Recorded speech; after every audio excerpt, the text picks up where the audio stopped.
Well, good afternoon. Thank you all for coming to our Express Sessions event today on land use and preservation. My name is Gavin Manu. My wife Catherine and I are the publishers of the Sag Harbor Express, and we're happy to welcome you all here.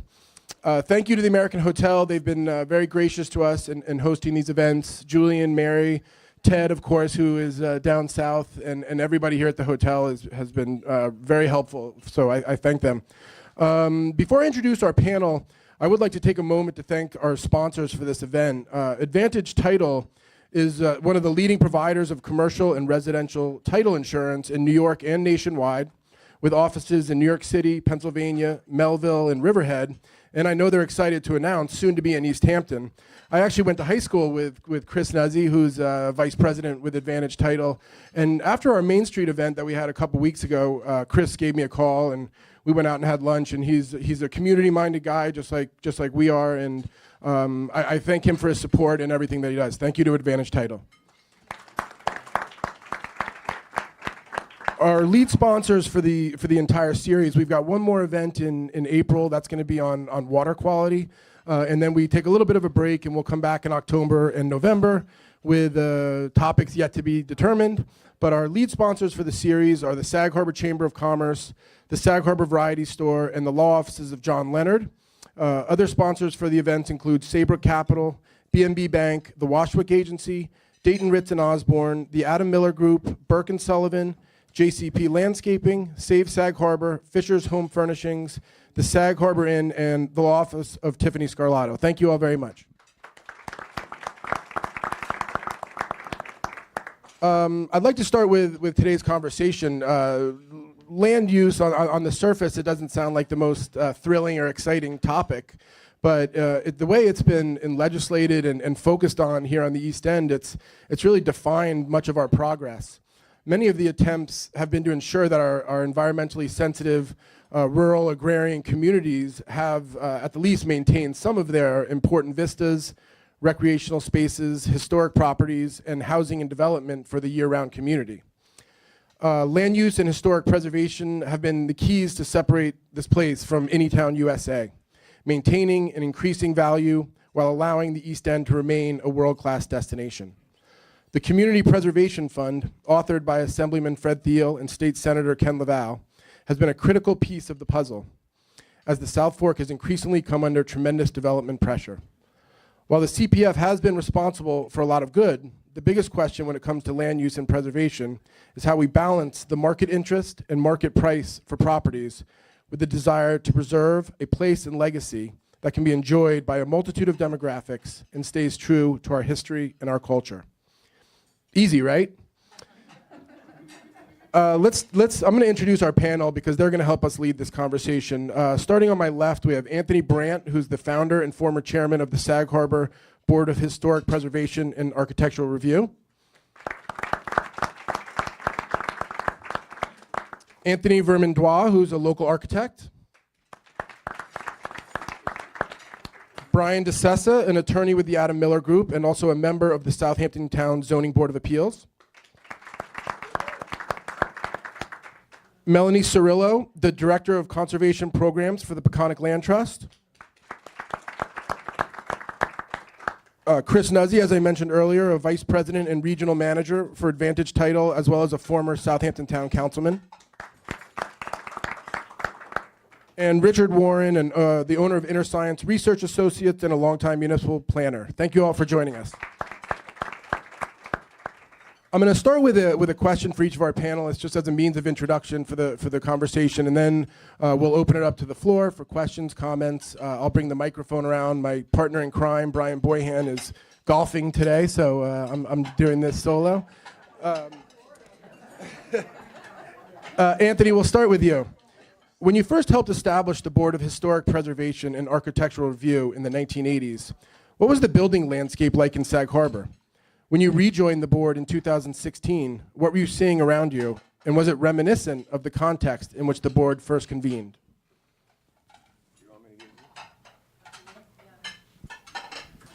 Well, can everybody hear? Yes, there we go. It's like describing heaven and hell in a way. I came here in 1981, and it was still a working class town. There were bars everywhere. Lorraine and I took a bar tour one night, same night we got engaged. And there were 23 bars where you could buy a drink, 23 places where you could buy a drink. Now there's probably 22. But it was a very different place. The watch case factory had just shut down a couple of years before. There was not a lot of building going on. The place was not fashionable yet. That's why I describe it as heaven at that point. And it was, I don't know, it was easy. The board didn't get founded until 1986. And at that time, it got founded largely under the influence of the village clerk, who was Joan Fian. And she was a very, very smart lady, and she could see this on the horizon. She was very well versed in village government, and she could see on the horizon that this would be an excellent way to handle building here, to historicize it. And we helped, Lorraine and I helped elect the village mayor, George Butts, and he was a builder, and he was open to this. And because I had helped elect him, because we had helped elect him, he asked me what I wanted. And I said, I want to be chair of the Architectural Review Board. Now, why I wanted that? Good question. But I wanted to do something for the village, and this was the way to do it. And at first, the board didn't have that much to do. The applications were not numerous. The whole process was much simpler. You didn't have to come in with architectural drawings, believe it or not. Sometimes just builder's drawings. And we made some mistakes that way. It was an easygoing process. There was no major conflicts. George had asked me to work with people, and we really did that.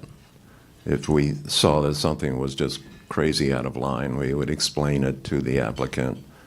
And they mostly complied. They didn't fight us. There were no lawsuits. The whole thing was so much simpler. Let's fast forward to 2016, and there's a new code. The thing had totally gotten out of hand. By that time, architectural drawings were definitely necessary.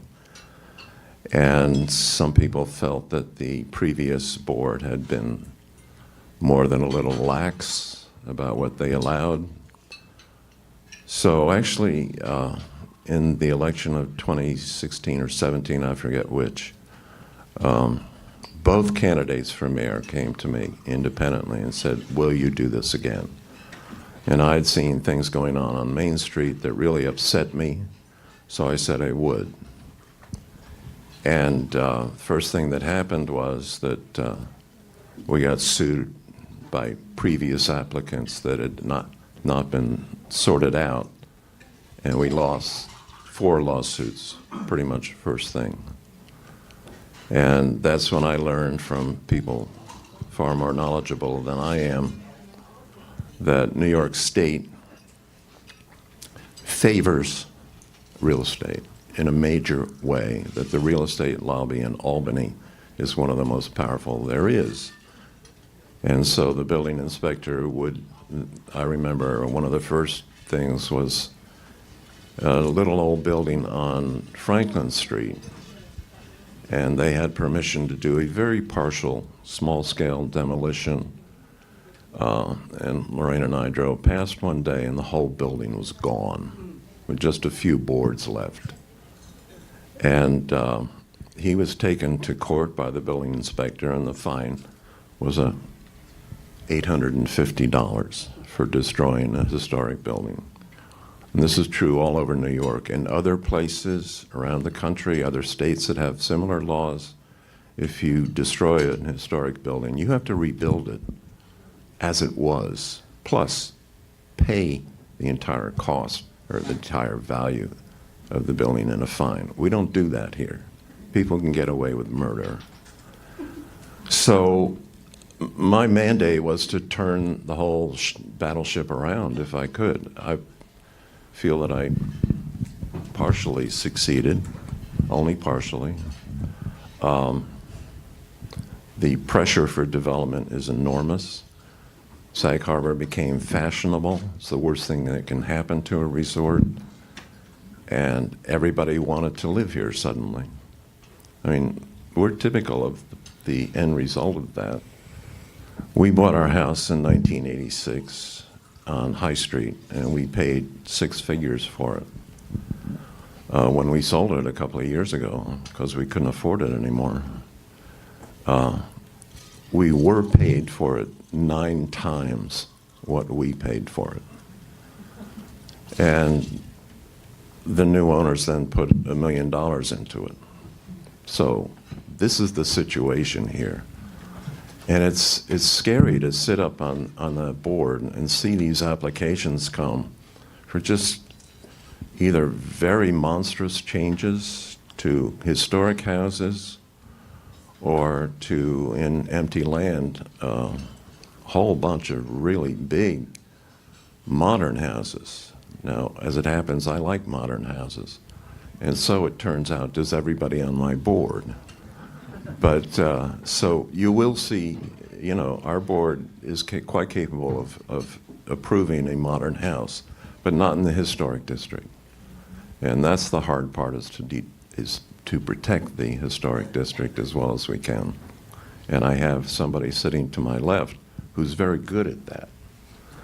Yeah, thank you, Anthony. I was about to say our next 2 panelists, I'm sure, have appeared before Mr. Brandt quite often. Anthony, as an architect, you have worked on projects all over Sag Harbor, ranging from modern updates to the restoration of the historic Morpurgo House on Union Street. What are the challenges you find between working on historic houses versus modern houses? And do you find clients understand the responsibility of historic preservation in a place like Sag Harbor? Okay, so voice sounds different on a microphone. You know, I like to say everybody says they're a preservationist until they actually have to do work on their own house. Then all of a sudden they become a pragmatist, no matter how committed a preservationist they say they are. And I don't think that's necessarily a bad thing. I think to preserve, you need to be pragmatic. You know, I've never had a, and I think I can speak for most, if not all, of my colleagues as well. I've never had a prospective client come to me, regardless of whether they've lived in the village for their whole lives or whether they are just newcomers and want to build a house on spec. I've never had a client say to me, hey, I want to tear down a historic house and build a McMansion in its place. It doesn't happen. Having said that, however, you know, sometimes clients come to me with ideas that I just feel are not really appropriate for their historic property. And part of my job, a big part of my job, is educating them as to, you know, what makes this particular house special and unique. You know, I'll give you an example that I like to use is with windows. You know, very often I'll come to a historic house that has really you know, well-preserved working windows dating from the 1830s, 1840s.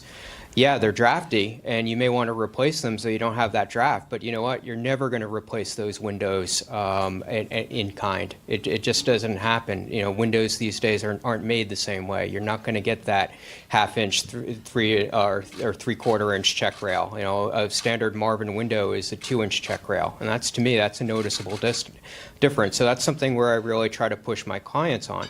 However, having said that, and this is where the pragmatism comes in, sometimes those windows just, they're not salvageable. And a good example of that would be the Morpurgo House, 6th Union Street.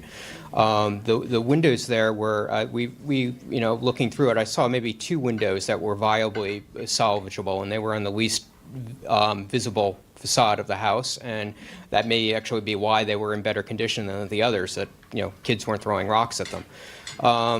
So there we did make a choice to put in new windows, and working with the builder and the window manufacturer, we got as close as a reproduction as we could. But having said that, they're not in kind, and I wish we had gotten that house 10 years earlier, when we could have possibly saved the original windows. Just kind of going in just to talk briefly about new construction, because I do a mix of both. I do historic renovations, and I do new construction as well.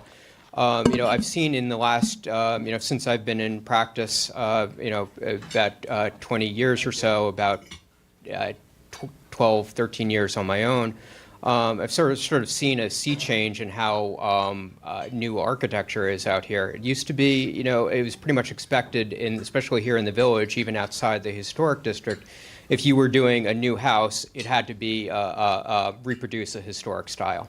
Now we're not seeing that as much, and all the new projects, not renovations, but new projects I have on the boards now, they're all either modern or, as I like to say, quasi-modern houses. And I think the review boards are coming around to that as well. And I thank Anthony and his colleagues for that, to being more receptive to modern architecture. Just as far as some of the challenges that I see as far as construction goes, and restoration of both historic houses and new houses, and some of the stuff is stuff that I'm sure anybody who's worked on a project is aware of. The building costs are just going up exponentially, labor and materials. 20 years ago, you could do a really nice house for $200 a square foot. Now, you're looking at $600, $700 a square foot to do a really good house of equivalent quality. And with historic renovations, it's even more, it's a more expensive process than modern new construction. Because you are having to ideally salvage those historic materials that you have, and that's it's not free to do that. So that's a challenge. But I think the biggest challenge that I have, and is that, and the one that kind of keeps me up at night, and this is maybe a little bit of digression from what we're maybe thinking that I would talk about, is actually it's climate change. And I look at and I say this not as an environmentalist. I'm not an environmentalist. I'm a realist. And I look at, scientists are telling us that, hey, look, even, we're looking at a 1 to 3 foot rise in sea level over the next century, even if we move rapidly to a carbon neutral economy, which seems unlikely. I say, hey, that's something we've got to be preparing for, and not just in Bangladesh or Tonga, but like right here in Sag Harbor Village. I mean, there are parts of Bay Street, Garden Street, John Street, right in the heart of the village that are 3 feet above sea level. What happens when that sea level goes up 3 feet? I mean, either we're going to have to say Bluff Point and Barron's Cove become islands, or we're going to have to raise streets, and when the streets go up, the houses are going to have to go up as well, or we just abandon those houses, and some of them are historic houses. So that's a real challenge that we have to work with, even outside, even not areas that aren't directly impacted by sea level change. Scientists are telling us that we're going to be looking at warmer, wetter summers, paradoxically, possibly longer, colder winters as well, generally wetter, stormier climate overall. I mean, that's a preservationist's worst nightmare, especially with all the wood architecture that we have here. It really is going to start taking its toll on both historic buildings and even new construction. So that's something we've got to be aware of. I'm not really sure. I'm still myself trying to sort out what the right answer to all of this is. I think to end on a little bit of a positive note, I think one advantage we do have here is this is a wealthy community, and we do have the resources to kind of tackle these sort of challenges with climate change and other issues moving forward. So I think that's all I say for now. Thank you, Anthony. Brian, as an attorney who often represents developers who want to upgrade properties in Sag Harbor, but who also sits on the Zoning Board of Appeals in Southampton, charged with helping regulate development in that town, Can you address whether the concepts of land development and preservation are at odds with each other? How do builders view land preservation and historic building protections? A lot there. So let me take that one at a time. I don't think they're at odds. I don't think redevelopment or builder development and preservation are at odds. I think the mechanism to how that's done has changed. Now they do, cluster developments. The open space requirements, for instance, on subdivisions has been increased based on the lot sizes. However, from a zoning perspective, both as a practitioner and also sitting on the zoning board, in villages or towns, town of Southampton, village of Sag Harbor, it's necessary. So, for instance, Rich can jump in and speak this.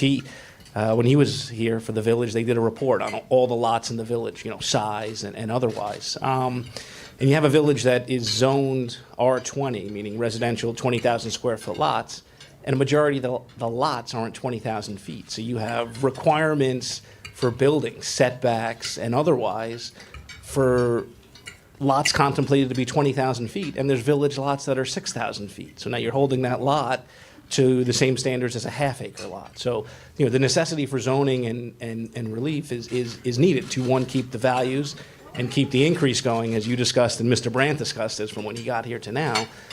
You can't keep the same houses. So you need smart people both on the applicant side and on the board side to mediate, manage, negotiate that, and how you get there. So, if you were, for instance, as a village of Quogue, and Quogue Village has 90% of their lots conform to zoning, you can take a hard line and say, I don't need zoning relief, I don't need relief because 90% of our lots comply. When 90% of your lots don't comply, you're stuck because it's too much there. In terms of preservation, I'm not sure, open space preservation, house preservation, I think, people are drawn to Sag Harbor because of the historic district. So, I think people are into that, and unfortunately, as Anthony and both Anthonys have said, the preservation of a historic house is expensive. You can't, restore a historic house. You can't renovate a historic house on a small budget. Everything's expensive. It's natural materials. It's custom-made materials. So, there's a lot of cost to preserve that. So the balance needs to be struck that, if people are willing to make a big investment in the village, in our community, in restoring those homes, they need to get some of a benefit somehow. So it's reaching that balance as to, what benefit can we tolerate to still keep the historic, character of the area, but also to attract those people to come in and preserve it so that, it doesn't fall dilapidated and disrepair. All right, thank you, Brian. Brian has also been working on the Water Street townhouses, which I'm sure we'll talk about after we get through the panel. Melanie Cirillo, as the Director of Conservation Programs for the Peconic Land Trust, can you speak to the impact of the Community Preservation Fund on East End land preservation and how public-private partnerships have also proved to be successful in this effort? Sure. First and foremost, I just want to be clear with everyone that Peconic Land Trust does not get the 2% transfer tax. We developed this flyer years ago, and there's plenty over there for folks to take back to their real estate offices or what have you, but the tax is generated in the towns and villages, and it's received by the county, who returns it back to those towns and villages so that they can preserve their community character. And every East End town has a slightly different community character and set of goals. So they each have their own CPF committees, and in Peconic Land Trust's last 35 years of working to conserve open space, farmland, and our heritage, that's our mission. To achieve those goals, we work very collaboratively with landowners and the towns to help leverage funding. So we do know that 100% preservation is not pragmatic. So we really have learned to take the conservation tools that are available to us and to blend them and to get creative and work with the landowners and what their goals are. So when we all sit together and we have to come up with ideas and strategies, it's when the opportunity is ripe. The landowners are ready to make decisions, or the land is for sale. And we're able to work more nimbly when we're collaborating with the towns because the funding is so critical. As we all know, as Anthony had stated, the values are escalating here on the South Fork, and so real estate values are very challenging for any farmer or other landowner to continue to hold on to unless they maximize the value. So realizing that And when people have the reality of needing to reach financial goals and plan for their future or transition to the next generation, we really have to be pragmatic and acknowledge some development has to happen. So we're all pleased that there is cluster zoning so that you are mandated, if you're doing a large subdivision, to set aside some open space or farmland. But without the CPF fund, we wouldn't have been able to effectively help protect so many acres here on the South Fork. And my cheat sheet here is thank you to Assemblyman Fred Thiel on his website. He states that last year's CPF revenue was $98 million. That's for all 5 East End towns. And in terms of how effective it's been, each town really has their own set of goals. You know, East Hampton is a smaller township. They've effectively been able to preserve 2,000 acres at the cost of $390 million. Riverhead, alternatively, has protected about 1,545 acres to the tune of $62 million. Now, keep in mind, Riverhead was very proactive years ago before the recession and borrowed against their future revenue to purchase development rights on farmland for that value. And so in so doing, they borrowed against future revenue and have been paying off that debt. And at this point in time, they don't have additional funds to continue the preservation. And what we're concerned about as a conservation organization is that's where most of the available farmland is in the town of Riverhead. So we have to think very creatively to work with Riverhead. We've gotten grants, and we're trying to help streamline their transfer of development rights tool so that we can help protect what is left, because that is their primary goal still. Shelter Island, alternatively, they don't have as much farmland. Their focus has really been to preserve the woodland, let's say. Sylvester Manor has been able to protect some farmland, and there's other farms on Shelter Island. They've got about 350 acres protected with CPF funds for $28 million, and that's since the inception of the fund. In Southampton, there's been $804 million spent on about 4,400 acres of farmland. And Southold is $95 million, and 3,400 acres of farmland have been protected, open space and farmland. Those numbers that I gave you for the acreages were for open space, woodland acquisitions, owning the land, as well as purchasing development rights. So I know Brookhaven Town is envious of this fantastic fund, and kudos to those that started it. Their foresight really must have anticipated the rising values of real estate out here, but who would have thought, you know? And we couldn't have effectively protected as much without a fund like this. So Peconic Land Trust works closely with the towns to help bring priority parcels to their attention and to leverage the private funds that we are able to raise or the landowner is bringing to the table with the public dollars. And so it really stretches the dollar, and it makes it it just is a more effective conservation tool that way. And just one other thing I wanted to mention, we're currently moving a historic house over in Southold. So our historic heritage is also on our radar, and when we're working with landowners that have historic structures on their property, we realize the high cost of maintaining such a structure, and it's not practical to say that you can preserve the whole house in its entirety. So we really are customizing any conservation easement we might consider to protect the house by saying the architectural integrity on the facade should be protected, but maybe the exterior, the rear part of the house should be allowed to be expanded for pragmatic purposes for the future. And although we have ag districts that are very strong in different villages, and we have historic preservation committees, the preservation of these structures in the future are only as strong as those committees at that time, and laws change and committee members change. So those are very good things that are in place, but we encourage people to consider a third level of protection where they would have to come, if they have a historic easement on their house, they'd have to come to Peconic Land Trust to ask to modify it in some way. And if you do demolish it, which is not allowed, it's prohibited, or if anything happens, that's where the extra level of monitoring comes in, and you'd have to actually rebuild the house to its in kind and to its architectural integrity. So it's just another tool that's available to some landowners if they really want to ensure themselves that their historic home is protected, regardless of administrative changes or historic district lines changing or what have you. So I just wanted to make that point. Oh, is there enough time to talk about enhanced development rights? we've you know, That was in the news this week, right? In Watermill, I believe there was a yes, purchase. Yeah. another farmland owner was offered a value to sell additional farmland rights. So it's a complex tool that really is on a volunteer basis. Some landowners come forward and ask for their farmland to be protected with more restrictions.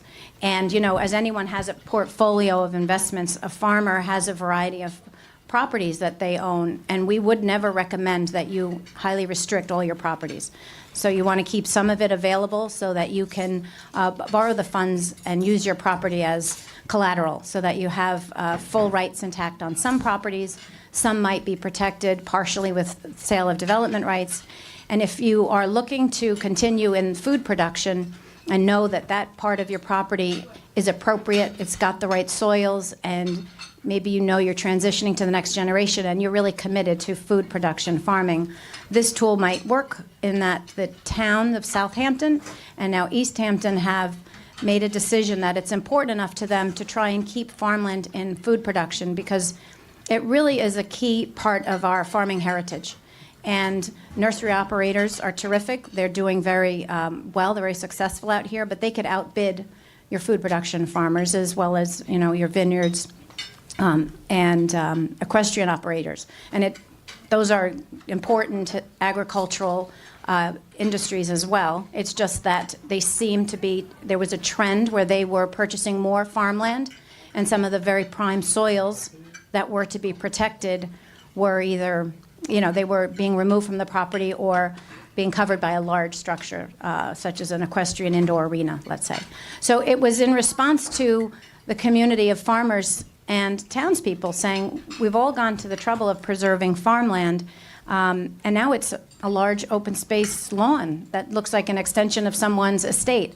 You know, so it's an affirmative farming tool to say it always has to be in farmland production, and if you do resell it, it has an affordable covenant in there, which was modeled after affordable housing, that it can't be resold for a higher value beyond a 3.5% increase, or CPU, whichever is lower.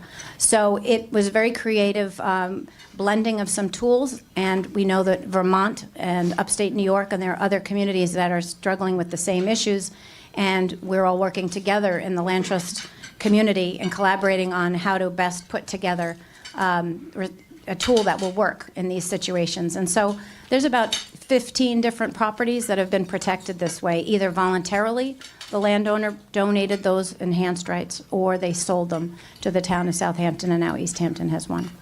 So again, it's just a matter of us really putting our heads together with the specialists in the field and strategizing about how can we blend tools, how can we leverage the equity and get the landowner what they need and preserve as much land as possible, and then all our natural resources, because water quality is equally as important. And so we're working closely to help protect woodland parcels too. Okay, thank you. In terms of the CPF, we tried desperately to have Assemblyman Thiel here today, but his arch nemesis, Albany, came calling instead, so he couldn't make it. Chris, as a former Southampton town councilman who now works in the private sector with Advantage Title, how do you think East End governments have handled the balance between preservation of land and historic resources and development, and in what ways could it improve? Thank you, Gavin.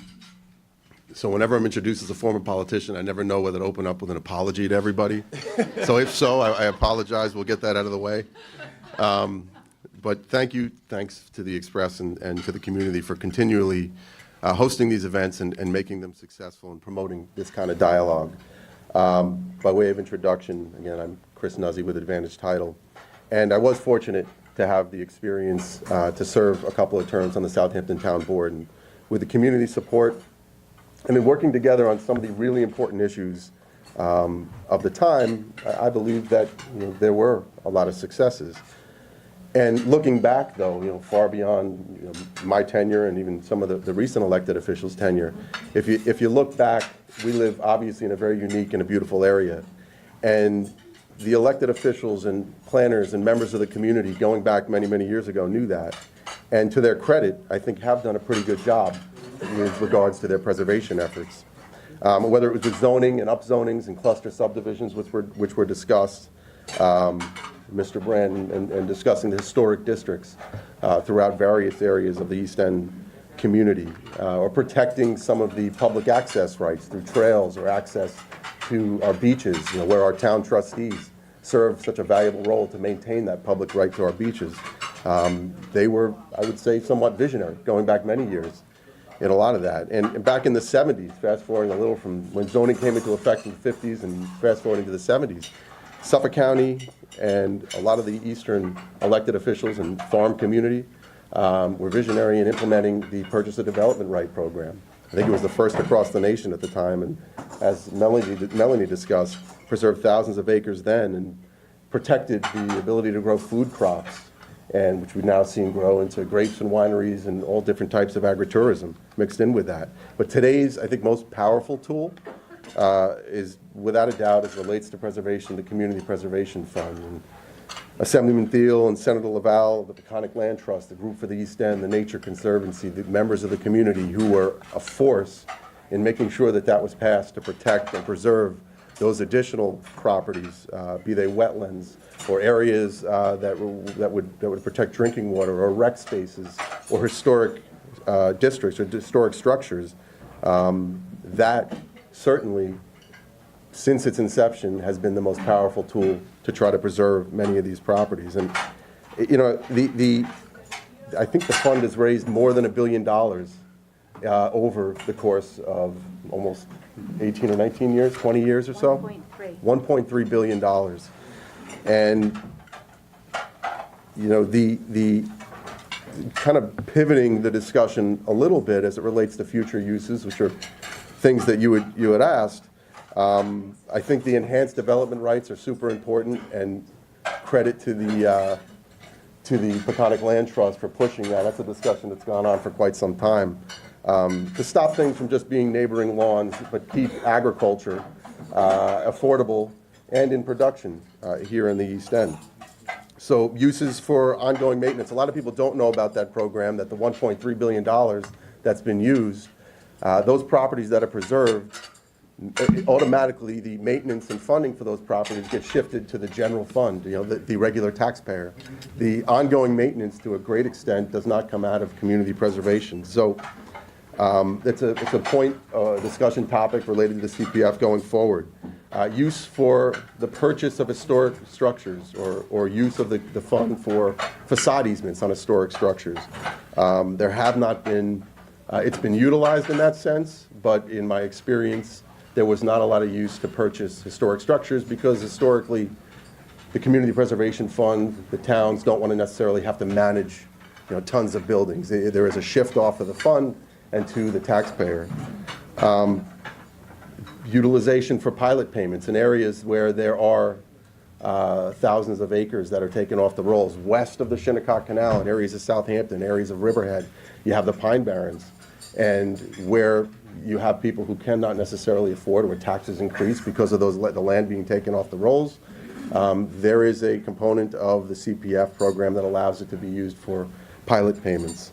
And then, of course, there's the more recent discussion relating to sewer and septic upgrades and shifting the program use based upon the acreage that has been preserved for that type of use, affordable housing types of uses.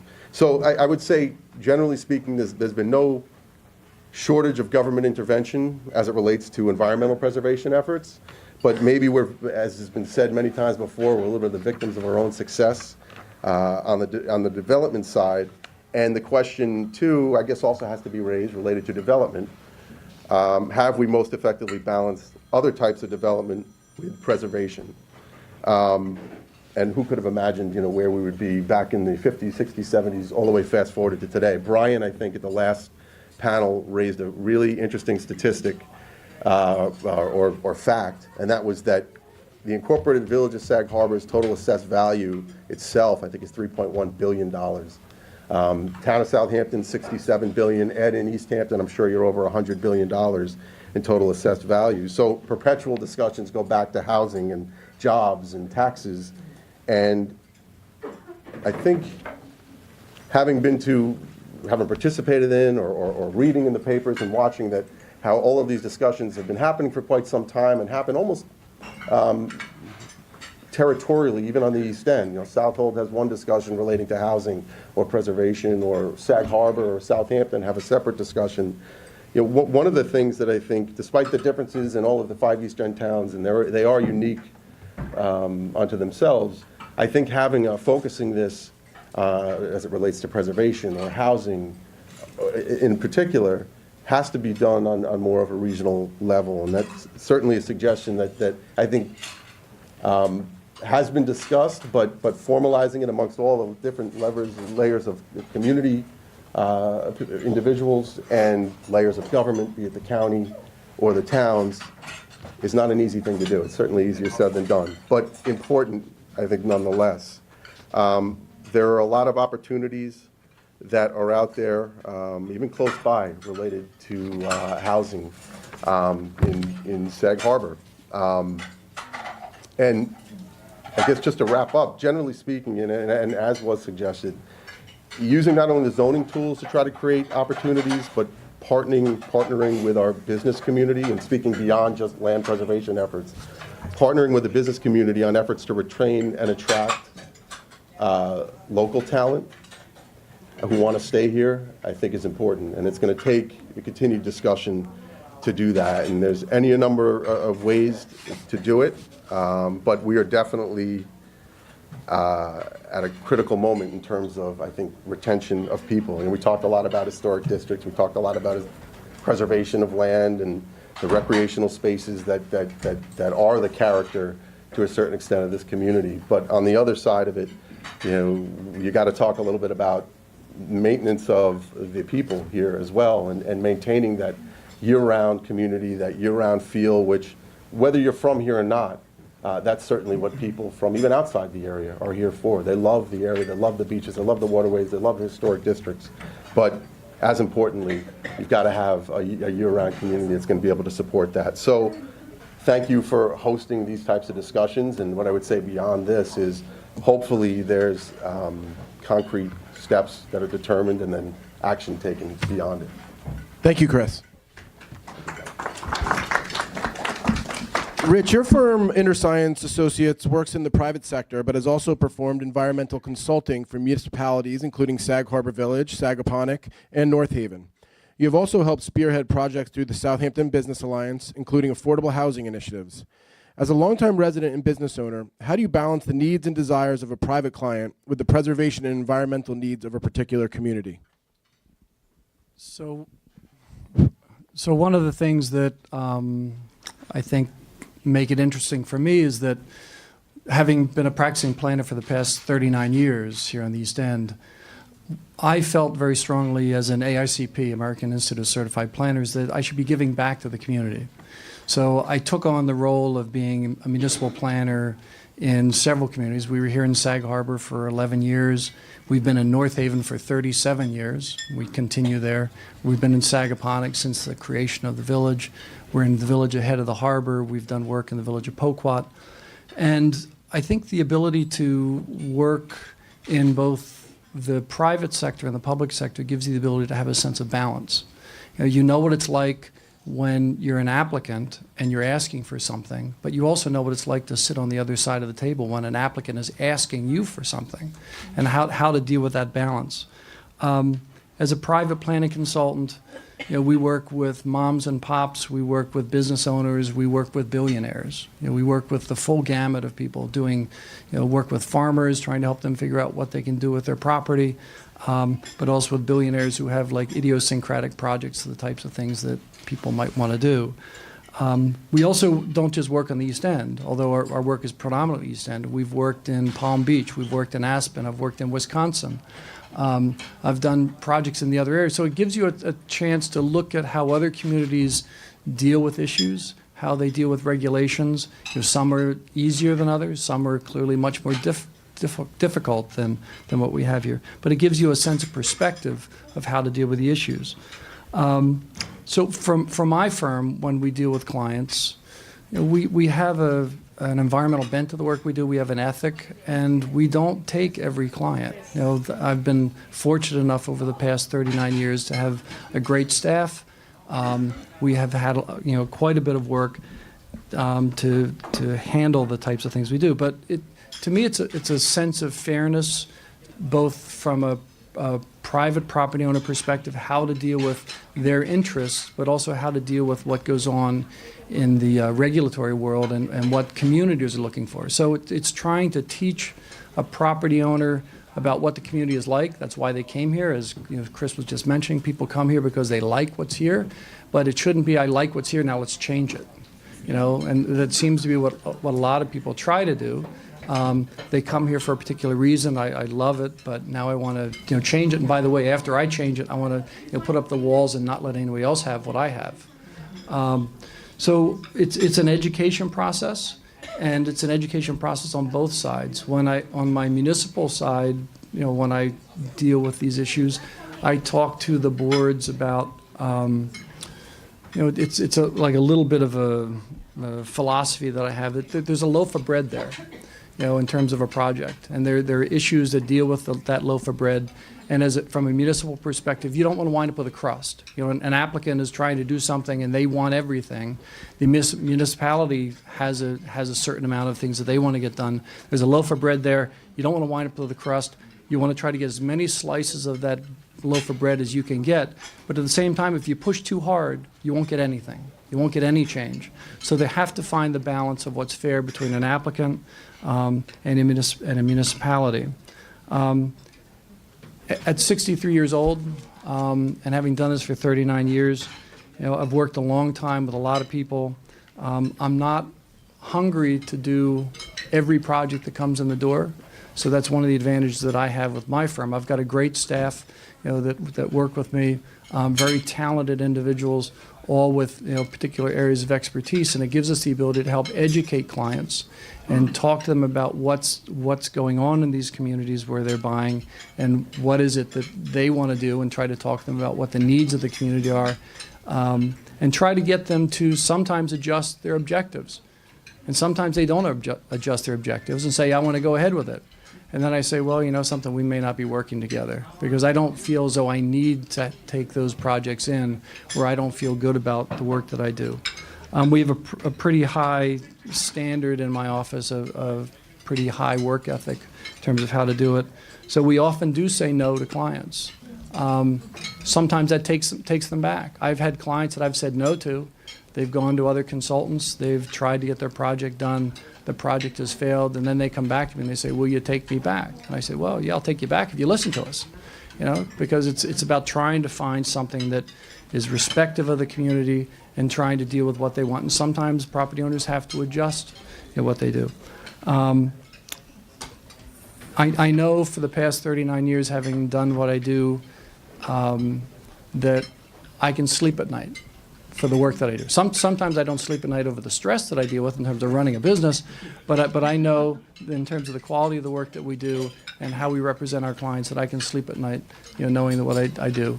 But it is not an easy task trying to bring property owners and regulatory agencies together, but what it really requires is openness, understanding, fairness, and balance.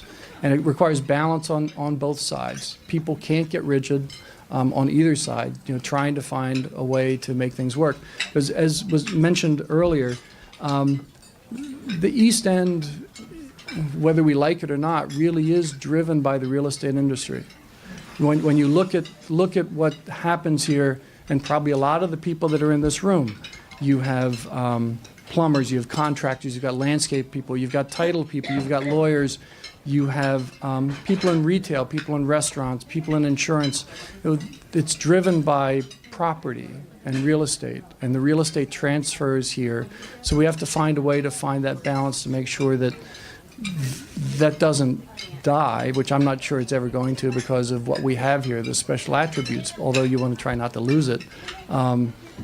So you have to find a way to find that balance. It's not easy. It's not an easy task, but we try to do the best we can. Thank you, Rich.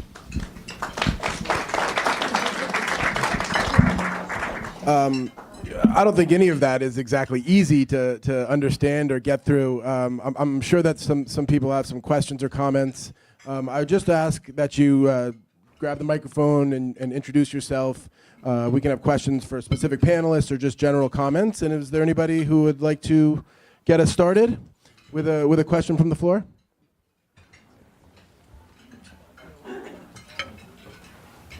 Thank you. My name is Barbara Bornstein. I'm a real estate broker with Sotheby's, but I also apologize. I mitigate that with the fact that I've also been involved in boards, the town, the Trails Preservation Society, the Trails Advisory Board, Friends of the Long Pond Greenbelt. I've presented properties to be preserved to the Community Preservation Fund, so I'm not all bad. But I do realize that what draws a lot of people here is the open space, and now there's become a new fad of calling some of these open spaces lawns to make them seem bad. I'm really concerned with the new enhanced development rights policy. I appreciate all our farmers, including one that's sitting next to me over here. I love that, we're producing a lot of our local food. Not so happy that most of the cornfields are animal food that goes to Puerto Rico and I don't know where. And I think what we're missing when we push everything has to be farmed is open vistas and habitat. In some places, they're, bringing back farmland and having northern bobwhites come back and other land-dwelling species come along with that. And so I don't think everything has to be fenced. I'm wondering if anybody's thought about the development rights purchase coming along with mandates so that it is, the loaf of bread is shared. And the farmers might need to allow a trail. They might need to set aside something for organic farming instead of, everything being covered in pesticide.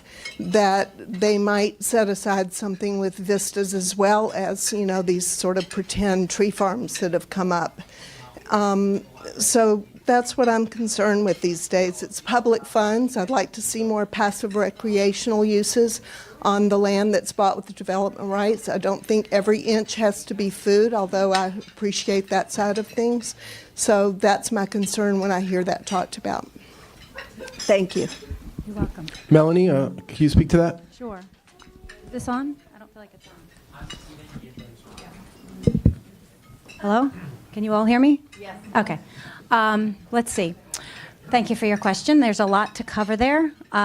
What first strikes me is that Peconic Land Trust never tells landowners what to do, and we're respectful of private property rights. So when someone sells the development rights, they recognize that they've given up the right to develop their land, but they still own all their other private property rights, so that no one can really tell any one of us what to do with our property, and it's the same.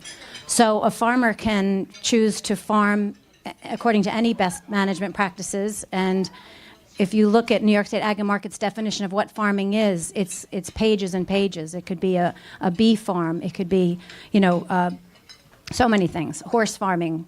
Food production out here on the East End is jeopardized, though, because of the escalating real estate values. And we do need to feed the growing population. And so that's really the heart of where we're coming from, trying to address the needs of the landowners, the farmers who would like to continue farming. And no longer are there the days of owning 200 acres and doing your row crops. The cornfields you refer to, we're seeing fewer of those because we farmers out here can't compete with the high costs of labor and transportation costs, and farmers out in Idaho and other parts west are at an advantage and can grow their product without those high costs that we have here in the East End. And so we're seeing that next generation farmers are few and far between. So we started a Farms for the Future initiative to provide the platform for people who didn't grow up on a farm to give it a try. So they come and lease from either our property over on Southold or in Amagansett to see if farming is for them, because it's a tough way of life, but that's our way of giving the area an opportunity to bring in new farmers who would like to be farmers here, but it's very hard for them to afford the land. And so our program allows folks to lease a property for up to 5 years, and then the idea is you rotate off and you would buy something. But none of them can afford anything out here. So this tool is in response to that. It's sort of multifaceted. So I'm not sure that we really can tell a farmer how to farm, and that trails may not really be compatible. It's not safe. There's safety issues. And so allowing the public on your land is, a liability. So you've touched on a lot of different things, but have I answered some of them? I want to address what you just said about trails are not incompatible with farmland. We've just completed, and I helped work on it for the past 25 years, the Bay to Ocean Trail from Sag Harbor all the way down to Peters Pond Beach in Peconic, and much of it, the most beautiful part of it, goes along farm fields. And we are compatible and respectful, and nothing has happened to support what you said. So we just want to make that really clear. Yeah, I love trails. That's one of my favorite things to do. So it's, again, a private property issue.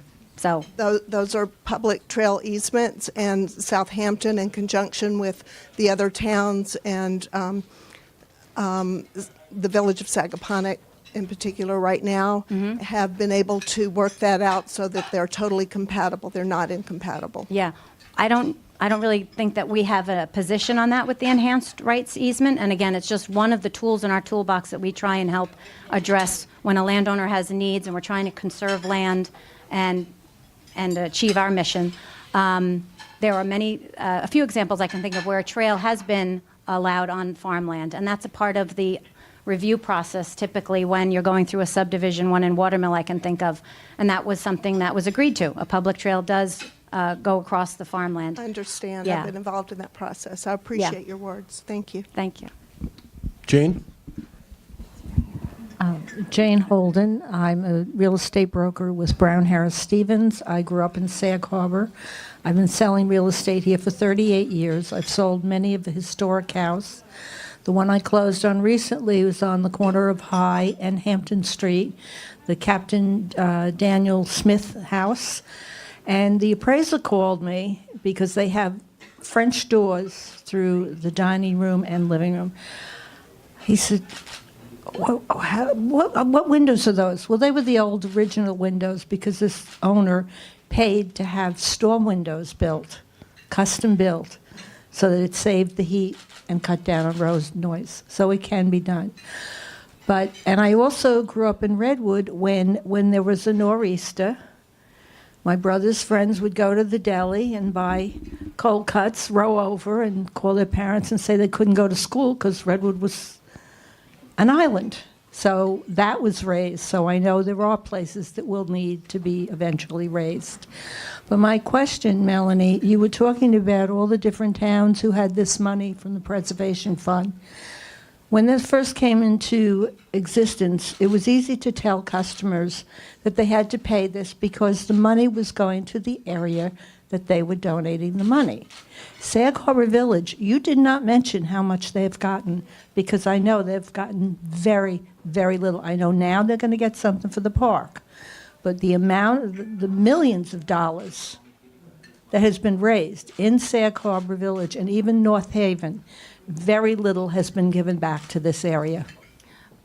Yes, we're aware of that, and the statistics for the villages and what has been spent in the villages wasn't available to me to speak to that. But the role Peconic Land Trust plays while participating on each of these Community Preservation Fund committees in each of the towns is when we get a phone call like that and we know of a property that's special and worthy of consideration in a village, we encourage the landowner to reach out to their local officials, tell the mayor, because they are the ones who can speak up at those CPF meetings. And we then can advocate for that property to be considered when we're sitting on that advisory committee. So we don't have a vote, we're ex officio, but we definitely help facilitate the conversation and help a landowner maybe get a letter of interest not only to the CPF manager, but the town board members. It's so important to pave the way and communicate in advance of the meeting why this property is important, so that not just the committee knows about it, but the elected officials know. Because really, the advisory committee is just making a recommendation to the town boards. And so the villages are each supposed to be represented on those boards, the advisory committees. So we would recommend that more Sag Harbor opportunities be brought to the Southampton Town CPF Committee for consideration, and we'd be all for, advocating for that.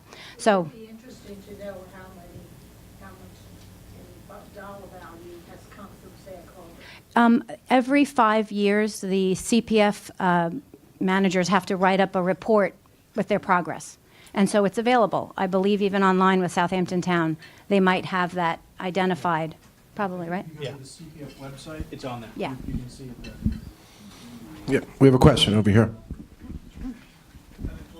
Thank you all for being here. I'm Gloria Burke, and I've worn and wear many hats in this town. And I'm here today because I'm on the Southampton Town Planning Board, and I'm very interested in land use. And I know we don't have elected officials on this panel, but I'd like your input or opinion. We've done a lot of zoning changes specifically to protect our watersheds, but after Sandy, we really had to stop and look at climate change. And I'm wondering whether it's time for the towns and the municipalities to really step back and come up with proactive now things to do to prevent the kind of destruction that Sandy precipitated. I know in places like Flanders, some of the homes that were damaged or almost destroyed, with New York Rising money, they were able to buy those homeowners out and return that land to natural vegetation. So I'd like to get your opinion and maybe get people to start talking proactively about that. Brian? I'll start out. I can start out with that one. I think in Sag Harbor it's unique because Sag Harbor has a sewer district, unlike a lot of other municipalities. Looking for not just Sag Harbor, but No, you said Sag Harbor though, so I was starting there.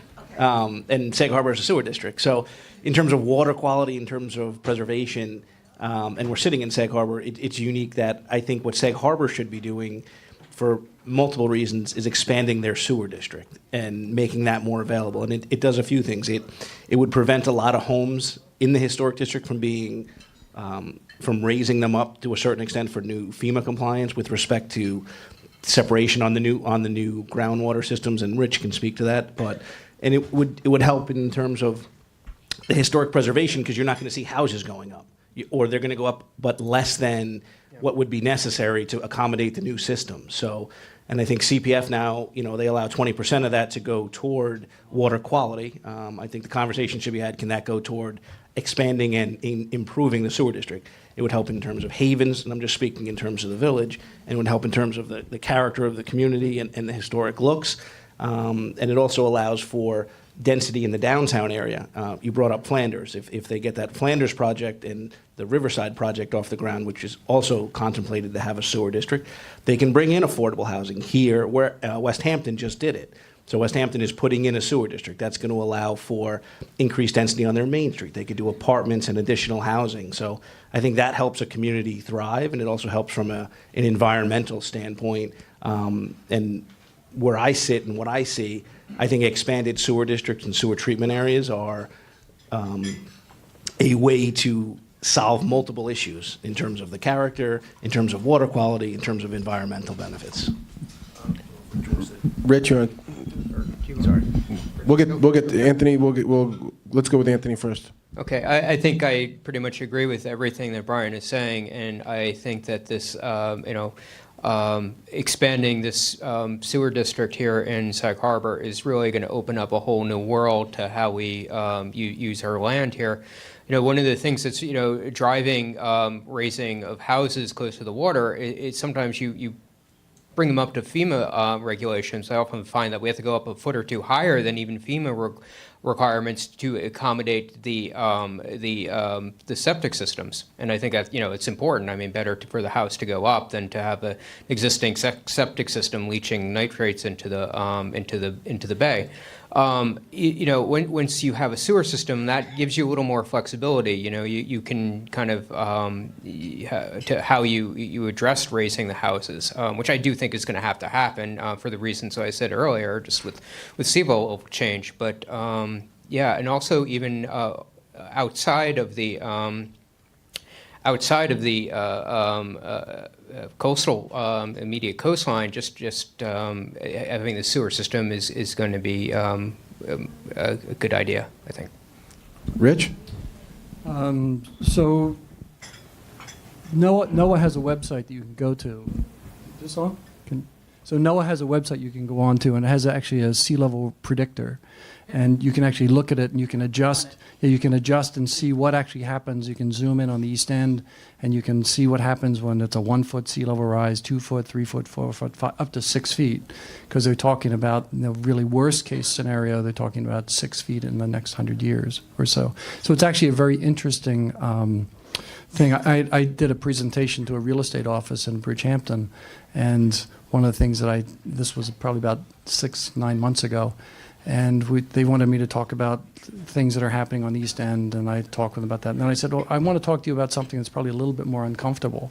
And we talked about sea level rise, and I actually showed them a map of what Napeague right now, between Montauk and Amagansett, looks like today. And then I did a printout of what they showed as a worst case for sea level rise, and you could see that Montauk becomes an island again if we have the worst case scenario.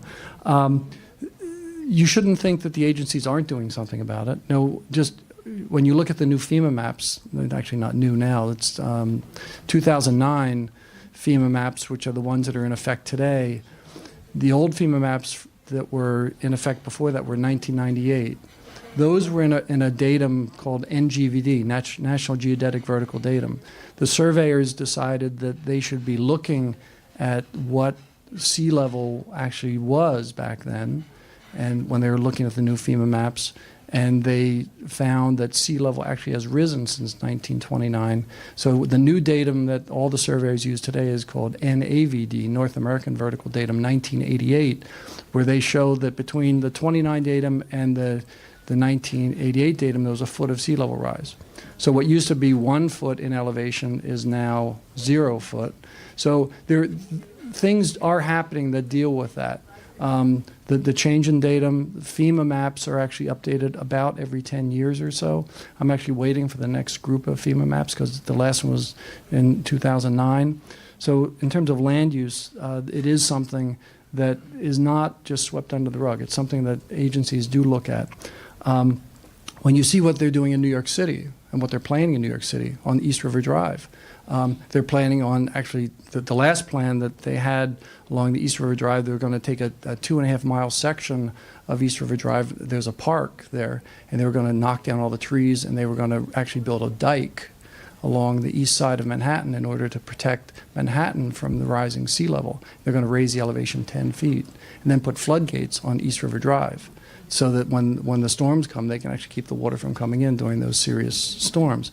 That plan actually, I guess, received too much community opposition. So now they're actually talking about the latest planning concepts are actually to dredge and fill and increase the width of the park so that the way they can create a berm on the outside. So agencies are dealing with it.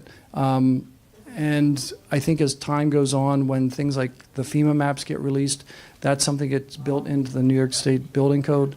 In 2017, the New York State Building Code was changed where, back up, in the 2009 FEMA maps, they started talking about limbo lines and what does that mean in terms of storm flooding. And then we started seeing a freeboard requirement. Well, New York State established a 2-foot freeboard requirement because they said, you know something, we should actually worry about what's happening with sea level. So now everybody, the FEMA map says you have to be at an elevation 10. New York State, it's 2 feet above that. So agencies are dealing with that, and it's something that I think that we should all be conscious of, because when you look at what sea level rise is looking at in the future for us, you know, it's something that it's a reality. It's different throughout the world. I was just reading an article yesterday that in Korea, because I get coastal journals, in Korea they're talking about a 3 to 4 millimeter rise every year. That's not very much, 3 to 4 millimeters. Here the sea level rise is greater than that. So it has to do with the geography and the circulation and where the actual water's entering the ocean. But you can go to the town website, the GIS website, and they have the slosh zones identified. So you can actually look at properties, and you can actually see where sea level rise is affecting, or storm surges are actually affecting properties. And I think on a local level, the CPF, at least in East Hampton and Southampton, they're buying some shorefront properties, even demolishing houses to return the properties back to their natural state, because the best storms, when the storm surge comes in, wetlands can be the best sea sponge, so to speak. So they really are working hard to utilize and use some CPF funds, not only to protect farmland and woodland, but shoreline properties are really high on their priority list too. Anthony? 10 years ago, I wrote a book about the Arctic. I know a lot about ice melting as a result. And 200 years ago, almost to the month, an English sea captain stood on the shores of an island in what would become the Northwest Passage, and he looked out in August at ice that covered everything for as far as you could see. It was 10 feet thick. Now, is 3 feet thick. It's happening.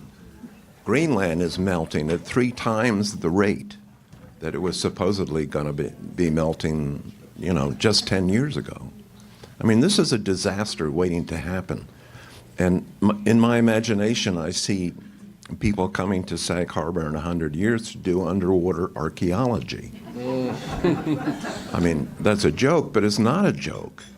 And I think the worst fault that I see in this government, in this local government, is the lack of long-range planning and the absolute unwillingness to think long about what's going to happen to this community. Anybody with another question?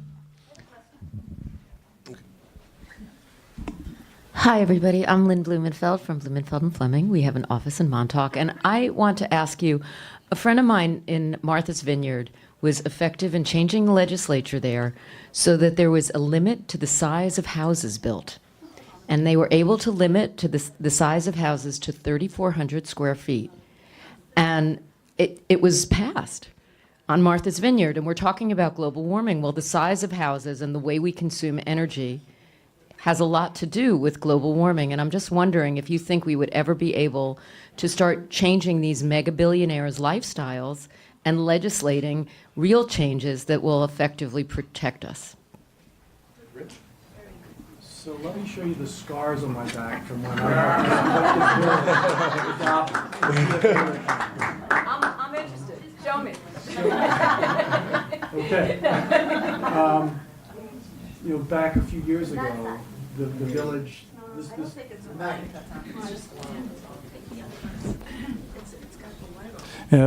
Back a few years ago, the village was concerned about the change in the character of this community, and I was the planning consultant here at the time, and we did an inventory of the entire village, every single lot in the village, and developed along with Fred Thiel, who was the village attorney at the time, a good friend and a very qualified, capable man.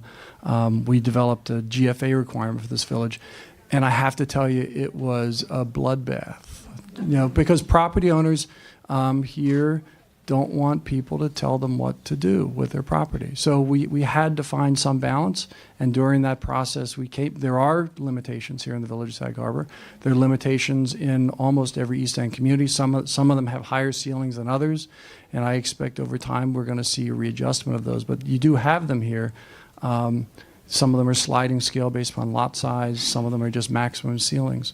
But in Sag Harbor, it was a bloodbath, I have to tell you. In Montauk, I can tell you that we locals have a new expression, which is no plus money equals yes.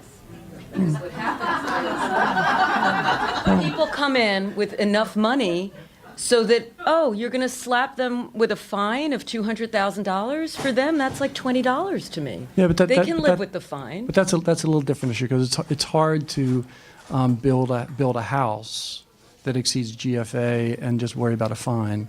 Montauk, part of Town of East Hampton, they have a GFA requirement. It's a percentage. It's some small number of your lot area plus a square footage. I don't know exactly what it is, but they have GFA as well. And to me, it's about the elected officials deciding what they want to do for their community. They have to be supported by their community, because if they're not supported, they're going to get thrown out and something's going to change. So, it's trying to find that balance. How do you find that balance between what the community wants and trying to push to try to keep the community in the character of what you want? So. Do you think the builders have an undue amount of influence in this? Yeah. Are you kidding? Anthony, I wanted to say to you, I think you wanted the GFA law to be a little more restrictive than it is. I definitely do. Is this on? Yes, I think it should be. Tony, closer. It should be way more constrictive than it is. I think the gold standard out here is the village of East Hampton, where the GFA is 10% of the lot size plus 1,000 square feet. And in most cases, that's going to keep, in a community like this where the lots are small, that will keep houses to about 3,000 square feet, and nobody needs more than 3,000 square feet unless they plan to have a theater in the basement and a gym and, bathrooms and ensuite bathrooms in every bedroom. I mean, it gets extravagant, and it gets very irritating if you're trying to control it. And that's what we dealt with for the last 2.5, 3 years, ever since we got a new zoning code. And that's when I came in on this new zoning code, and I very rapidly discovered that it was inadequate. And I also I was there, I saw the kinds of conflicts that it raised. I went to a huge meeting, maybe many other people here probably did too, where builders got up and screamed at the elected officials that this was going to destroy house prices. Everybody's property values would sink like a stone.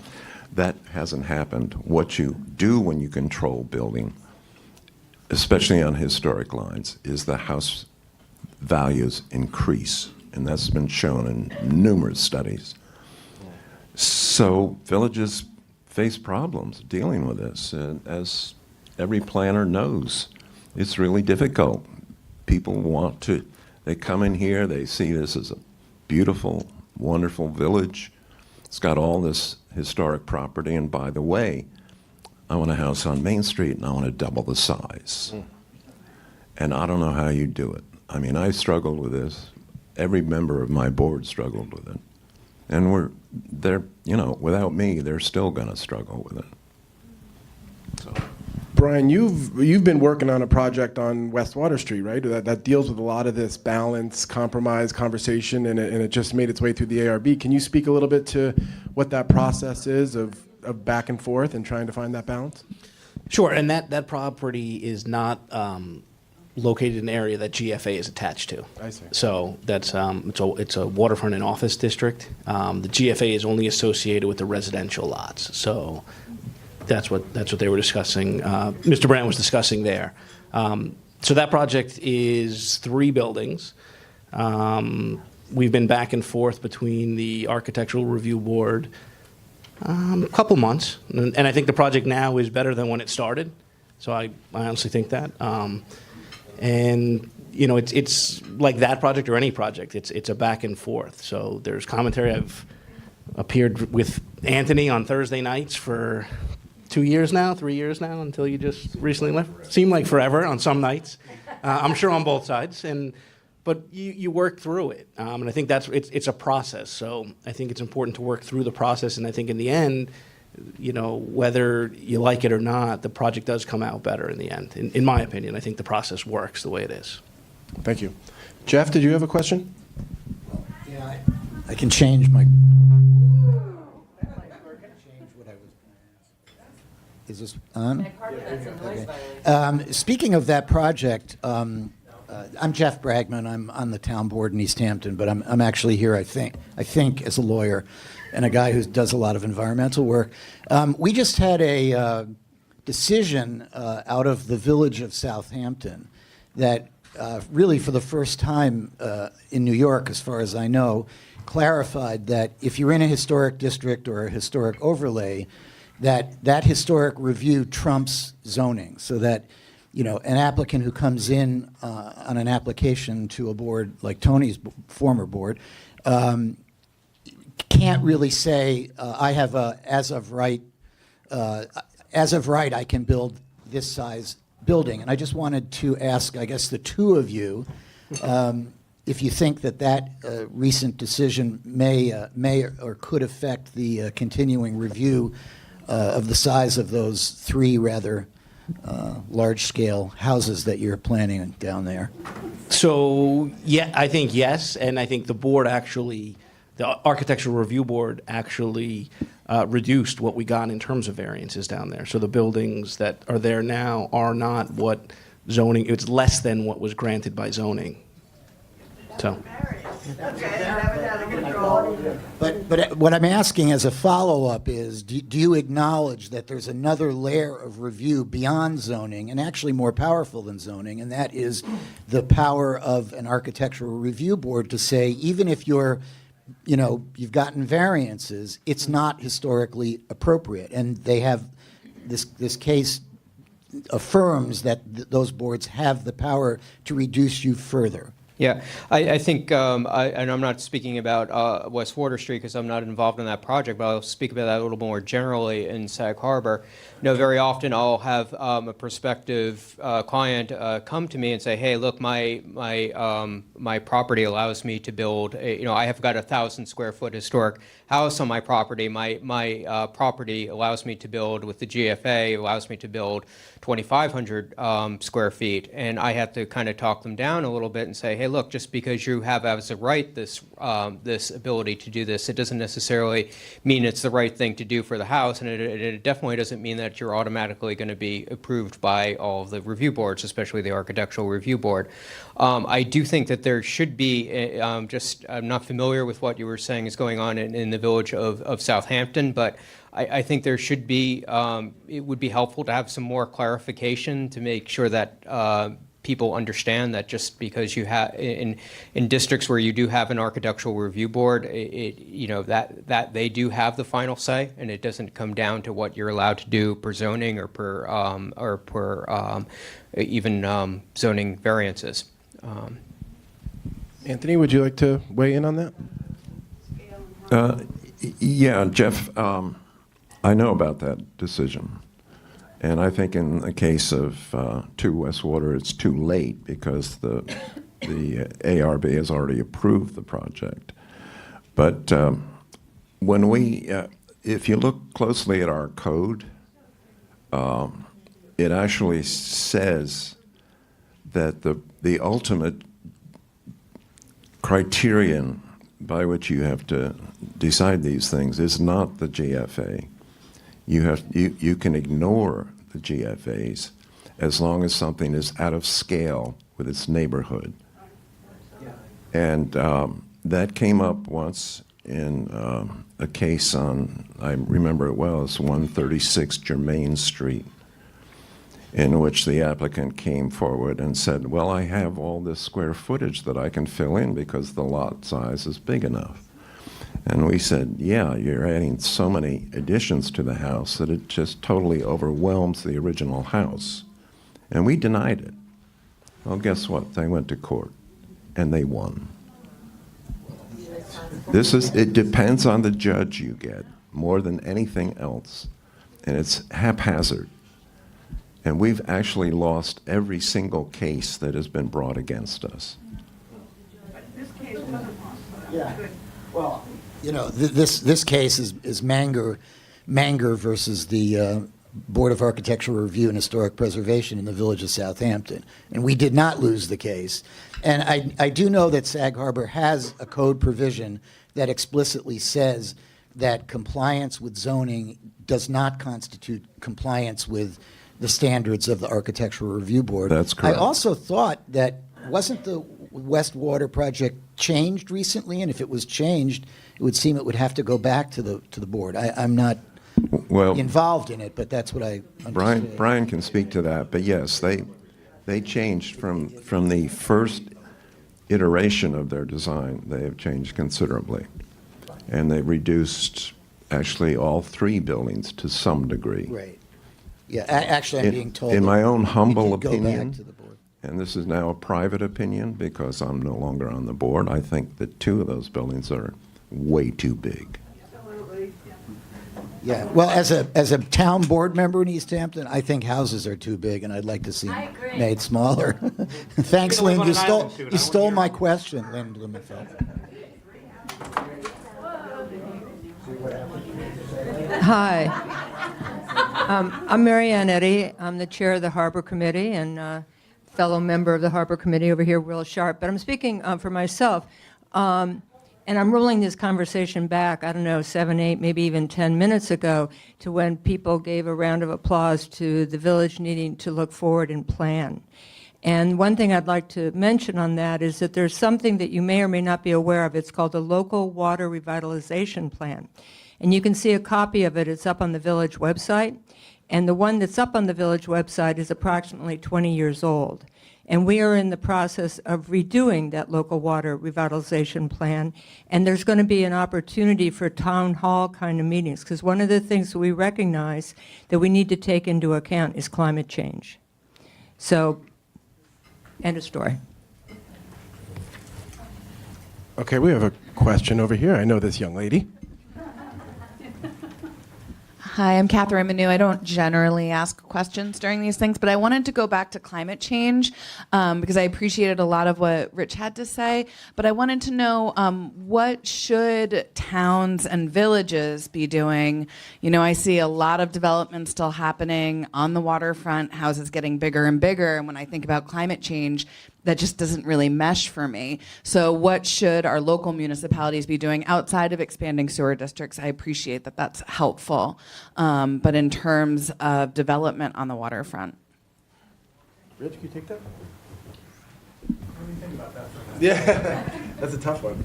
Or Brian? I mean, I'll jump in just to give Rich some time to think. I think that technology helps with that. So, you know, just because of the house size, I think there's new technologies that can deal to still be neutral or positive for the environment, such as, you know, the new septic systems or type of build construction, type of materials that are used on the waterfront. So I don't think, I'm not aware of any information or material that correlates, you know, water quality to house size. I think it's methodology, types of materials, and compliance to current codes. You know, most of the issues that you're seeing in water quality are because of older homes, older technology, septic systems, because that's what we've been talking about, you know, leaching into the groundwater, leaching into the bays or otherwise. Whereas if that was new construction, they're further away, there's more protections, there's better technology to contain that, reduce nitrogen and reduce things that are going into the water. So I don't see the correlation there. I'm not aware of any information, but Rich is the expert on it, so I might have given him some time now to come up with a comment on that. I'm also thinking about like sea level rise in terms of like impacting on actual properties, and so how do you plan for that? Jeff has a comment. If you don't mind, I'm Jeff Bragman, now as a councilman in the town of East Hampton. We're actually, the town of East Hampton started planning for sea level rise before I was elected, and have a proposed plan called Coastal Area Resiliency Plan that we've been working on, and we've invited the communities out into these forums for, you know, well over a year to actually start coming up with strategic plans to, they don't call it retreat anymore, they call it to realign and adjust in the face of sea level rise. And it's one of the, you know, long-term, a lot of long-term plans in towns get shelved. But frankly, viewing this as a candidate and a citizen, I was very impressed by the give and take and the scientific foundation that they have for trying to come up with some conclusions. And in addition, we're in the process of enacting Hamlet center plans, Hamlet study center plans. And the key issue largely in Montauk is sea level rise and what we can do to realign or readjust the downtown. Now, we ran into, and we're about to approve Hamlet Center study plan I think we're going to approve for Montauk fairly soon. But that section where we actually started talking about the nuts and bolts of how we would readjust properties and move some of the hotels off the shoreline, I think we're going to have to study in a separate study a little further so that we kind of get into when we get into the nuts and bolts, we have more definitive information. But I have to say that's the one part of East Hampton's planning that I think is very progressive, and we really are working on that. If I could just add one thought, it comes back to the point you made earlier about real estate values. You know, people feel compelled to have the right to have their big house on the water, and fortunately we have the CPF fund, and now we have 20% of it that can be used for water quality, and so there's some creative planning that can go on behind the scenes to find out if there's a chance that some landowners are willing to sell their land to the town to preserve it, because that really is the better proactive approach to protect homeowners, you know, from climate change and sea level rise. And I'm aware of Peconic Estuary Program in their revamping of their 10-year plan. They are identifying some shoreline properties and advocating that those be considered for preservation by the different municipalities. So really, it's wonderful we have the CPF fund. It's a lot of money that can help compensate a landowner for selling their land for conservation, and it's better in the long run. I think we have a question. I'm Kenny Mann. Just referring back to the work of the various boards, I own a property on Henry Street near the Harbor Market.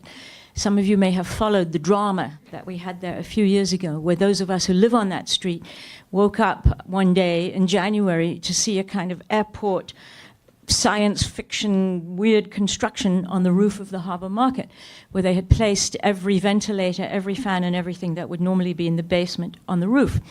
I called the building inspector, and he said, "Oh yeah, isn't it terrible? I drive past there every day."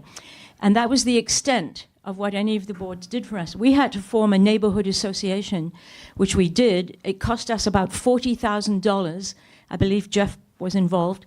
And I'm still paying off my share of that. And I do, well, I believe that in the end, the owners complied just because we put so much pressure on them, not because they were forced to by any board.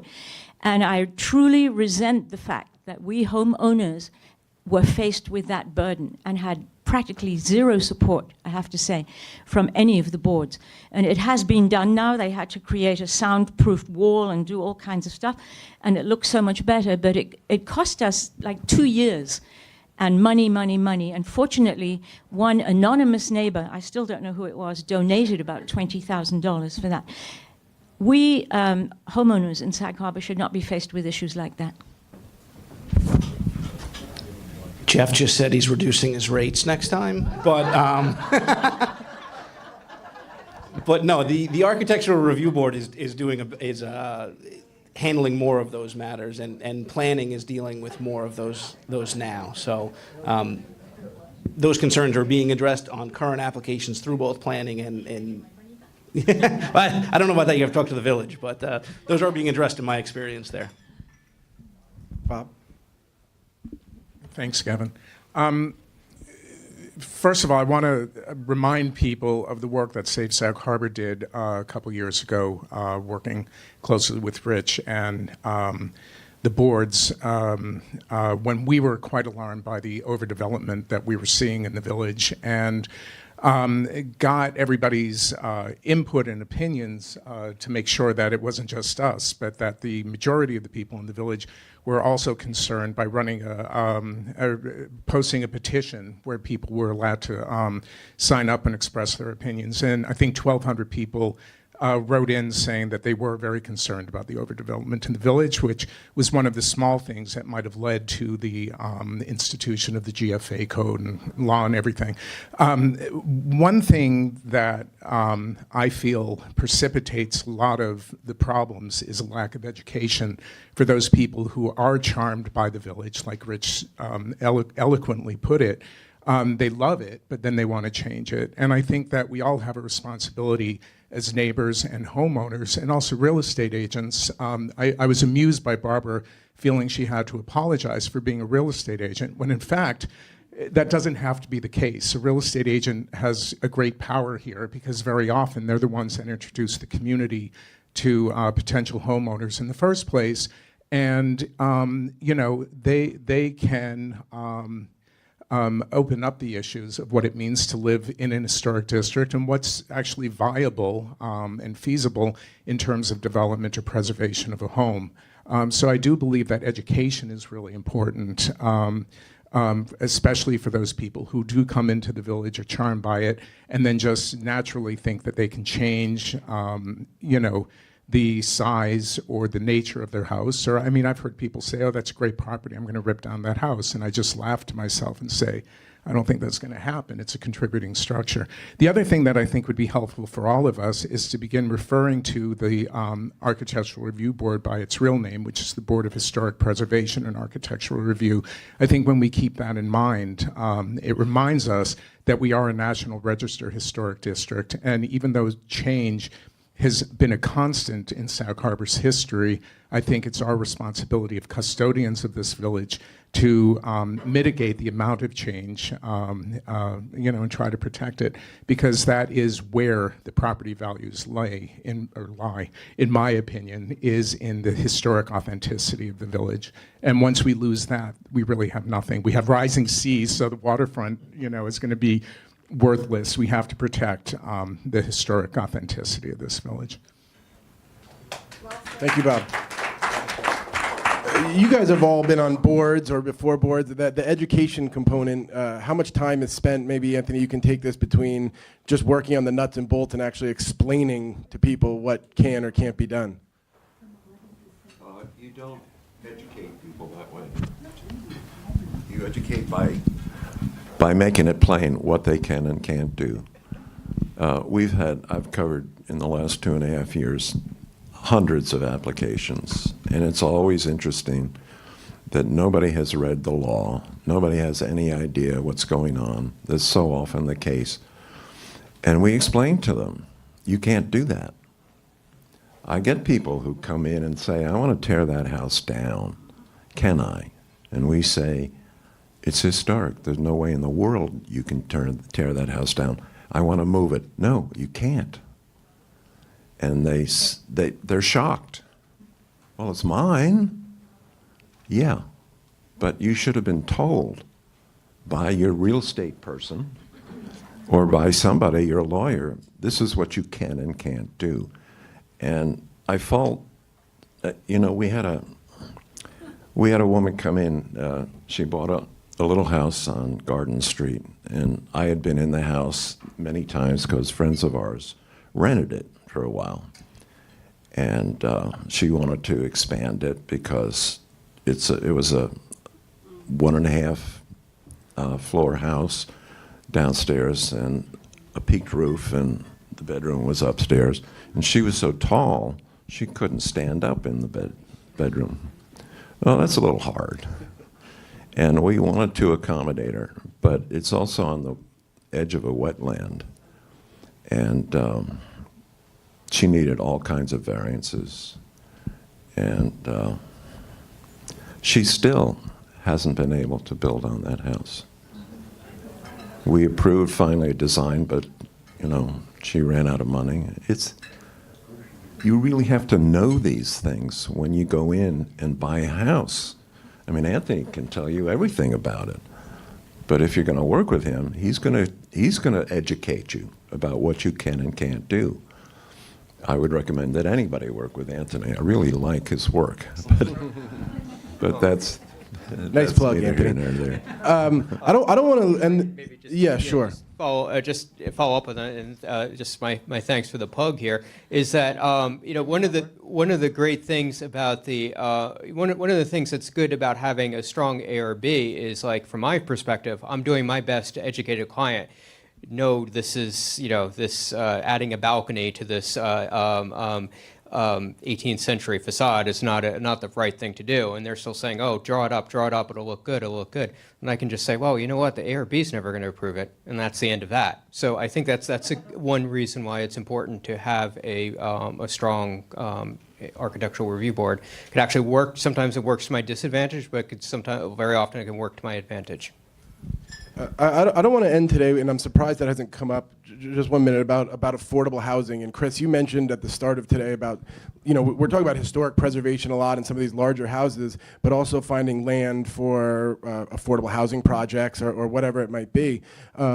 You had mentioned some land around Sag Harbor. I think it was over by the Gateway. Can you talk a little bit about? I mean, you do have municipal experience as well as working in the private sector. How affordable housing comes into play, and where can you find land for that sort of stuff? Sure, and just one other follow-up on that last point, just illustrates the importance of the municipalities defining in the code as best as possible exactly what can and can't be had by a property owner or potential property owner. And two, the idea that particularly the local expertise, and be it through the brokers or the architects or the attorneys, the land use planners, the use of those types of individuals is extremely important, considering the value of what people are purchasing and what their intent is beyond just the original purchase. On the affordable housing side, I think Sag Harbor in particular does have opportunities, and this is again goes back to a little bit of the regional approach. There is an adopted component to the Southampton Comprehensive Plan that calls for, and I think there's actually an application in now, right along the Gateway, by where the Reed Brothers property is, and it's at the Nancy Willie Boyd Park.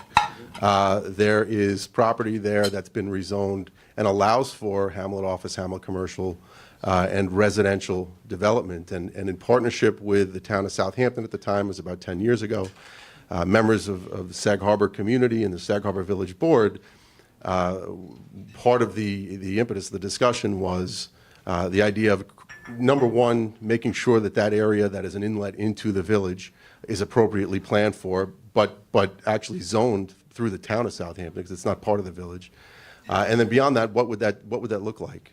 Because it's an important gateway area, what do you want to see there? And the outcome was some sort of affordable housing project and Hamlet office, Hamlet commercial type development, which allows for professional office type development with housing uses. So in between that time and now, it's just an opportunity for this area to think a little more in partnering with the town on a potential project that could help serve the workforce here. And it's referencing back in time the idea, going back now 10 years, that that was an issue then. It certainly is an issue now. And this idea of a regional approach, maybe Sag Harbor Village is never going to solve every problem with regards to housing or job creation. Maybe the East Hampton isn't going to do that. Maybe Southampton isn't going to do that. Same in Southold and Shelter Island and Riverhead. But working as a more of a coordinated way, I think there's informational things and sharing that can happen where we as a region can start to better identify areas, the issues associated with whatever it is, be it housing or job creation, and actually work towards solutions regionally. Thank you. And may also be, one more thing, it may also be a little more politically acceptable as well, and acceptable to the community. Brian? I think just, and we have Jeff here so we could ask him, I think East Hampton has 2 projects that are approved just outside of the village on 114 that I think they're working on funding on. So it is in the area, in our neighborhood, and I think it's just a matter of getting it off the ground. And I don't know if, I know it was recently approved and talked about, so it is here, it's available, but I think it's a collaborative effort. It's not the village alone, like Chris said, it's not going to solve it. I think it's the village in conjunction with the town, whether it be East Hampton or Southampton. Yeah, one is collaborative with the village. The other is a property we just bought, so we're just starting it up. Another problem with these projects is they have a long lead time before you get a shovel in the ground, so it could be 3 or 4 years. So our goal in East Hampton is to try to keep projects in the pipeline, develop projects along the way that are in the pipeline.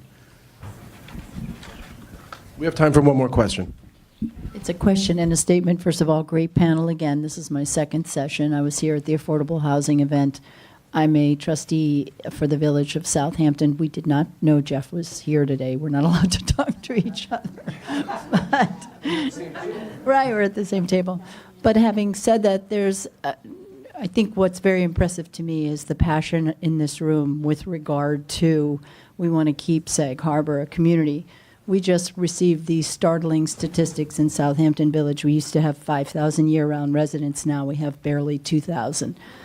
And what we are also having is a lot of our year-round residents are saying, this isn't a community, why should I stay? And I have a 23 and a 24-year-old, and they said they will not move back here because there's no friend group here.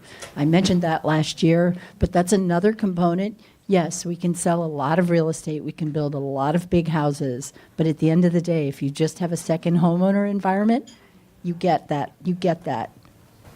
There's nobody there, and there are actually villages in Europe now that are only open 4 months out of the year. Cirillo is one of them, and they lost their tailor, they lost their doctor, they lost their store. They're being remote monitored by police, and we really have to be careful.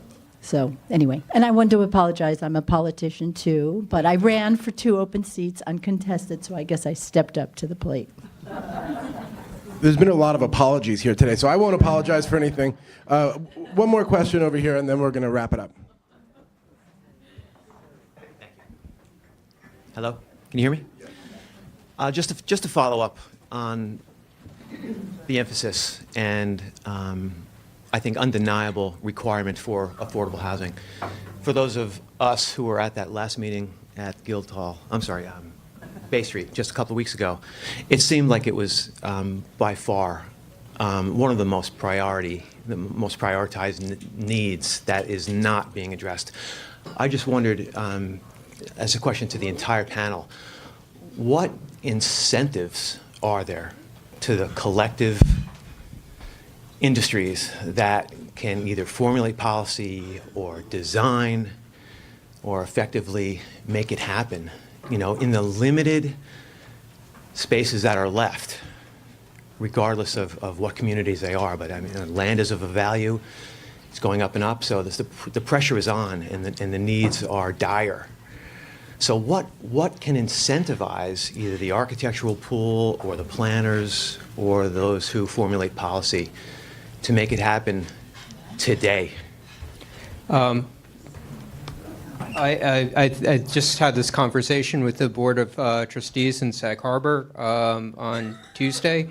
Just starting this. I mean, the first thing that's got to change is in Sag Harbor, and I'm just speaking of Sag Harbor Village, not Southampton Village or the unincorporated towns. In Sag Harbor Village, the zoning's got to change to make it easier to create accessory apartments.